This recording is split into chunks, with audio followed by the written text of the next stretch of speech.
जय श्री राम, जय हनुमान। प्रिय भक्तों, दुनिया में ऐसा कौन व्यक्ति होगा जो अपार धन दौलत का मालिक नहीं बनना चाहता। अगर आप भी चाहते हैं कि आपकी जिंदगी में समृद्धि, सुख और पैसा बिना रुके आने लगे, तो ये वीडियो सिर्फ और सिर्फ आपके लिए है। क्योंकि आज शनिवार के दिन जो भक्त श्री राम भक्त हनुमान जी की पूजा अर्चना करता है, उस पर शनिदेव स्वयं प्रसन्न हो जाते हैं। आज के इस वीडियो में हम हमारे पूज्य गुरु जी द्वारा बताया गया एक चमत्कारी उपाय भी लेकर आए हैं, जो आपके भाग्य को सिर्फ 7 दिनों में बदल सकता है। कृपया इस वीडियो को अंत तक जरूर देखिए। जो भक्त चैनल पर नए हैं, वो वीडियो को लाइक करें, सब्सक्राइब करें और कमेंट बॉक्स में हनुमान जी के चरणों में अपनी हाजिरी दर्ज करें। प्रिय भक्तों, आज जो मंत्र हम आपके लिए लेकर आए हैं, वो कोई साधारण मंत्र नहीं है। वो एक जागृत शक्ति है, श्री हनुमान जी की कृपा का साक्षात रूप। इस मंत्र को सिर्फ 108 बार सुनिए। अगर समय ना हो तो 21 बार ही सुन लीजिए, पर सुनिए जरूर, क्योंकि इसके प्रभाव से आपके दुख, दरिद्रता और रुकावटें समाप्त हो सकती हैं। एक समय की बात है, एक व्यक्ति था, बहुत ही निर्धन। न सिर पर छत थी, न पेट में भरपेट अन्न। वो हर दिन भगवान से रोता, गिड़गिड़ाता। फिर एक दिन एक ब्राह्मण देवता ने उसे बताया, अगर तू अपनी सभी समस्याओं से छुटकारा पाना चाहता है, तो आज से ही हनुमान जी के मंत्र का स्मरण शुरू कर दे। क्योंकि हनुमान जी कलयुग के एकमात्र ऐसे देवता हैं जो अपने भक्तों की भक्ति से तुरंत प्रसन्न हो जाते हैं। उस व्यक्ति ने भक्ति भाव से हनुमान जी के धन प्राप्ति मंत्र का जप आरंभ किया और केवल 7 दिनों में उसका जीवन बदल गया। उसे धन मिला, रोजगार मिला और सम्मान भी। प्रिय भक्तों, अब जानिए वह दिव्य और सरल उपाय जिसे आप आज से ही शुरू कर सकते हैं। शनिवार की रात को स्नान करके शुद्ध लाल वस्त्र धारण करें। एक पीपल का पत्ता लें और उस पर चंदन से AUM हनुमते नमः लिखें। इस पत्ते को अपने घर के तिजोरी स्थान या जहां आप पैसे रखते हैं, वहां रख दें। फिर उसी स्थान पर बैठकर AUM श्री हनुमते नमः मंत्र का 108 बार जप करें। इस उपाय को लगातार 7 शनिवार तक करें और पूरी श्रद्धा से हनुमान जी से धन, वैभव और उन्नति की प्रार्थना करें। आप देखेंगे कि कैसे चमत्कार आपके जीवन में उतर रहा है। तो भक्तों, देर न करें, आज से ही इस उपाय को अपनाइए और अपने जीवन में बजरंग बली की कृपा को महसूस कीजिए। कमेंट में जय बजरंग बली जरूर लिखें और वीडियो को शेयर करें, ताकि हर भक्त हनुमान जी की कृपा से धनवान बने। तो चलिए मंत्र का जाप करें। मनोजवं मारुततुल्यवेगं जितेन्द्रियं बुद्धिमतां वरिष्ठं वातात्मजं वानरयूथं मुख्यं श्रीरामदूतं शरणं प्रपद्ये। मनोजवं मारुततुल्यवेगं जितेन्द्रियं बुद्धिमतां वरिष्ठं वातात्मजं वानरयूथं मुख्यं श्रीरामदूतं शरणं प्रपद्ये। मनोजवं मारुततुल्यवेगं जितेन्द्रियं बुद्धिमतां वरिष्ठं वातात्मजं वानरयूथं मुख्यं श्रीरामदूतं शरणं प्रपद्ये। मनोजवं मारुततुल्यवेगं जितेन्द्रियं बुद्धिमतां वरिष्ठं वातात्मजं वानरयूथं मुख्यं श्रीरामदूतं शरणं प्रपद्ये। मनोजवं मारुततुल्यवेगं जितेन्द्रियं बुद्धिमतां वरिष्ठं वातात्मजं वानरयूथं मुख्यं श्रीरामदूतं शरणं प्रपद्ये। मनोजवं मारुतेतुल्यवेगं जितेन्द्रियं बुद्धिमतां वरिष्ठं वातात्मजं वानरयूथं मुख्यं श्रीरामदूतं शरणं प्रपद्ये। मनोजवं मारुतेतुल्यवेगं जितेन्द्रियं बुद्धिमतां वरिष्ठं वातात्मजं वानरयूथं मुख्यं श्रीरामदूतं शरणं प्रपद्ये। मनोजवं मारुतेतुल्यवेगं जितेन्द्रियं बुद्धिमतां वरिष्ठं वातात्मजं वानरयूथं मुख्यं श्रीरामदूतं शरणं प्रपद्ये। मनोजवं मारुतेतुल्यवेगं जितेन्द्रियं बुद्धिमतां वरिष्ठं वातात्मजं वानरयूथं मुख्यं श्रीरामदूतं शरणं प्रपद्ये। मनोजवं मारुतेतुल्यवेगं जितेन्द्रियं बुद्धिमतां वरिष्ठं वातात्मजं वानरयूथं मुख्यं श्रीरामदूतं शरणं प्रपद्ये। मनोजवं मारुतेतुल्यवेगं जितेन्द्रियं बुद्धिमतां वरिष्ठं वातात्मजं वानरयूथं मुख्यं श्रीरामदूतं शरणं प्रपद्ये। मनोजवं मारुतेतुल्यवेगं जितेन्द्रियं बुद्धिमतां वरिष्ठं वातात्मजं वानरयूथं मुख्यं श्रीरामदूतं शरणं प्रपद्ये।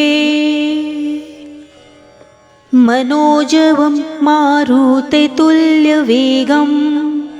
जितेन्द्रियं बुद्धिमतां वरिष्ठं वातात्मजं वानरयूथं मुख्यं श्रीरामदूतं शरणं प्रपद्ये। मनोजवं मारुतेतुल्यवेगं जितेन्द्रियं बुद्धिमतां वरिष्ठं वातात्मजं वानरयूथं मुख्यं श्रीरामदूतं शरणं प्रपद्ये। मनोजवं मारुतेतुल्यवेगं जितेन्द्रियं बुद्धिमतां वरिष्ठं वातात्मजं वानरयूथं मुख्यं श्रीरामदूतं शरणं प्रपद्ये। मनोजवं मारुतेतुल्यवेगं जितेन्द्रियं बुद्धिमतां वरिष्ठं वातात्मजं वानरयूथं मुख्यं श्रीरामदूतं शरणं प्रपद्ये। मनोजवं मारुतेतुल्यवेगं जितेन्द्रियं बुद्धिमतां वरिष्ठं वातात्मजं वानरयूथं मुख्यं श्रीरामदूतं शरणं प्रपद्ये। मनोजवं मारुतेतुल्यवेगं जितेन्द्रियं बुद्धिमतां वरिष्ठं वातात्मजं वानरयूथं मुख्यं श्रीरामदूतं शरणं प्रपद्ये। मनोजवं मारुतेतुल्यवेगं जितेन्द्रियं बुद्धिमतां वरिष्ठं वातात्मजं वानरयूथं मुख्यं श्रीरामदूतं शरणं प्रपद्ये। मनोजवं मारुततुल्यवेगं जितेन्द्रियं बुद्धिमतां वरिष्ठं वातात्मजं वानरयूथं मुख्यं श्रीरामदूतं शरणं प्रपद्ये। मनोजवं मारुततुल्यवेगं जितेन्द्रियं बुद्धिमतां वरिष्ठं वातात्मजं वानरयूथं मुख्यं श्रीरामदूतं शरणं प्रपद्ये। मनोजवं मारुततुल्यवेगं जितेन्द्रियं बुद्धिमतां वरिष्ठं वातात्मजं वानरयूथं मुख्यं श्रीरामदूतं शरणं प्रपद्ये। मनोजवं मारुततुल्यवेगं जितेन्द्रियं बुद्धिमतां वरिष्ठं वातात्मजं वानरयूथं मुख्यं श्रीरामदूतं शरणं प्रपद्ये। मनोजवं मारुततुल्यवेगं जितेन्द्रियं बुद्धिमतां वरिष्ठं वातात्मजं वानरयूथं मुख्यं श्रीरामदूतं शरणं प्रपद्ये। मनोजवं मारुततुल्यवेगं जितेन्द्रियं बुद्धिमतां वरिष्ठं वातात्मजं वानरयूथं मुख्यं श्रीरामदूतं शरणं प्रपद्ये। मनोजवं मारुततुल्यवेगं जितेन्द्रियं बुद्धिमतां वरिष्ठं वातात्मजं वानरयूथं मुख्यं श्रीरामदूतं शरणं प्रपद्ये। मनोजवं मारुततुल्यवेगं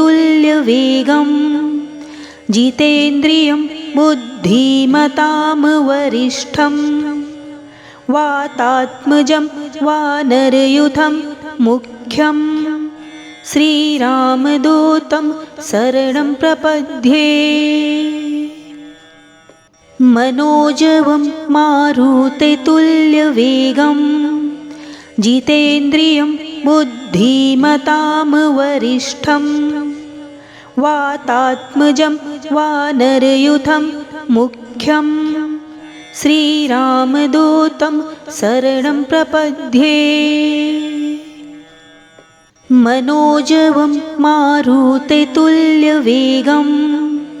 जितेन्द्रियं बुद्धिमतां वरिष्ठं वातात्मजं वानरयूथं मुख्यं श्रीरामदूतं शरणं प्रपद्ये। मनोजवं मारुततुल्यवेगं जितेन्द्रियं बुद्धिमतां वरिष्ठं वातात्मजं वानरयूथं मुख्यं श्रीरामदूतं शरणं प्रपद्ये। मनोजवं मारुततुल्यवेगं जितेन्द्रियं बुद्धिमतां वरिष्ठं वातात्मजं वानरयूथं मुख्यं श्रीरामदूतं शरणं प्रपद्ये। मनोजवं मारुततुल्यवेगं जितेन्द्रियं बुद्धिमतां वरिष्ठं वातात्मजं वानरयूथं मुख्यं श्रीरामदूतं शरणं प्रपद्ये। मनोजवं मारुततुल्यवेगं जितेन्द्रियं बुद्धिमतां वरिष्ठं वातात्मजं वानरयूथं मुख्यं श्रीरामदूतं शरणं प्रपद्ये। मनोजवं मारुततुल्यवेगं जितेन्द्रियं बुद्धिमतां वरिष्ठं वातात्मजं वानरयूथं मुख्यं श्रीरामदूतं शरणं प्रपद्ये। मनोजवं मारुततुल्यवेगं जितेन्द्रियं बुद्धिमतां वरिष्ठं वातात्मजं वानरयूथं मुख्यं श्रीरामदूतं शरणं प्रपद्ये। मनोजवं मारुततुल्यवेगं जितेन्द्रियं बुद्धिमतां वरिष्ठं वातात्मजं वानरयूथं मुख्यं श्रीरामदूतं शरणं प्रपद्ये। मनोजवं मारुततुल्यवेगं जितेन्द्रियं बुद्धिमतां वरिष्ठं वातात्मजं वानरयूथं मुख्यं श्रीरामदूतं शरणं प्रपद्ये। मनोजवं मारुततुल्यवेगं जितेन्द्रियं बुद्धिमतां वरिष्ठं वातात्मजं वानरयूथं मुख्यं श्रीरामदूतं शरणं प्रपद्ये। मनोजवं मारुततुल्यवेगं जितेन्द्रियं बुद्धिमतां वरिष्ठं वातात्मजं वानरयूथं मुख्यं श्रीरामदूतं शरणं प्रपद्ये।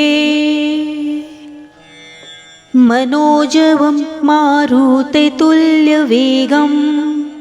जितेन्द्रियं बुद्धिमतां वरिष्ठं वातात्मजं वानरयूथं मुख्यं श्रीरामदूतं शरणं प्रपद्ये। मनोजवं मारुततुल्यवेगं जितेन्द्रियं बुद्धिमतां वरिष्ठं वातात्मजं वानरयूथं मुख्यं श्रीरामदूतं शरणं प्रपद्ये। मनोजवं मारुततुल्यवेगं जितेन्द्रियं बुद्धिमतां वरिष्ठं वातात्मजं वानरयूथं मुख्यं श्रीरामदूतं शरणं प्रपद्ये। मनोजवं मारुततुल्यवेगं जितेन्द्रियं बुद्धिमतां वरिष्ठं वातात्मजं वानरयूथं मुख्यं श्रीरामदूतं शरणं प्रपद्ये। मनोजवं मारुततुल्यवेगं जितेन्द्रियं बुद्धिमतां वरिष्ठं वातात्मजं वानरयूथं मुख्यं श्रीरामदूतं शरणं प्रपद्ये। मनोजवं मारुततुल्यवेगं